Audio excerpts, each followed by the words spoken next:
Ih, gagande chandriku. Kita aku si poji na pana kegande wita lalai.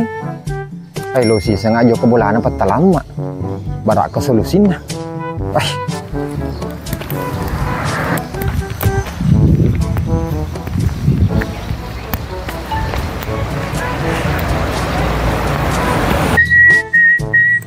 Mag de si gambo o kajo-kajo.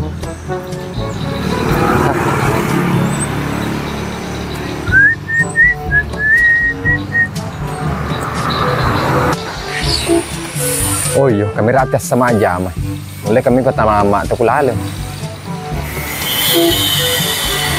Assalamualaikum.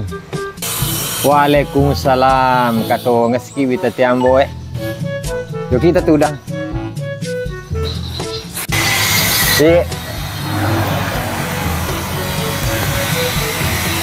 Iya sah. Kasih kak masalah cedek. Heh. Masalah agak tuh ambo, serius lada, sedih tuh.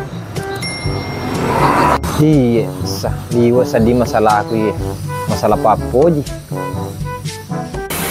Puah iku ambo sampai ke kue tulis kamana tak masalah. Iya sah, aku mantap jeburane. Si pungena begini, napana begitu. Jadi, agak apa lihat solusi tak tuh ambo? Ya narosa lo kami wasir untuk petalama jaki ang kesolusi nawadi selesai masalah aku ye karena masalah hati sah. Cocok nih kami petalama kurilale agak jena pego petalama kurilale tudah menangku ke daerah ruang tamur kira-kira masa disah detona sesika petalama melo pinjam mana kau ya rong kakula bo ya sa mindra madu iku petalama nadi paji upalesu nakasika puah taman iri lalen daripada dia selesai masalahmu ambo iye palesa sana tama lo siruntu petalama sabe pale tak mana di siruntu petalama.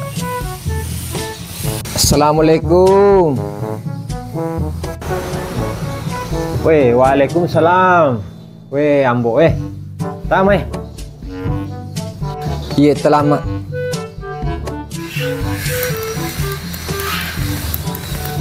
Pateruki tudang ambo.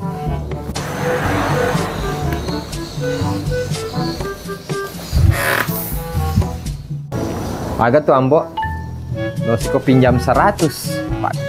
Wah, telama. Pas seperti mana ku kenapa kurung?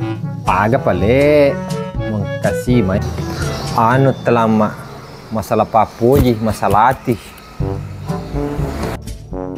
masuk mambo papo ji aga engkemakun rep telama candriku meta nak si poji tapi tak pakai gandengi mak baju putih masuk rak bolong jolo ternyata anggota KPPS rasa medaki ya pak mak baju putih mas larak bolong rapi pasoro nih papo ji mambo nasaba anggota KPPS teh labe nih itu tah anggota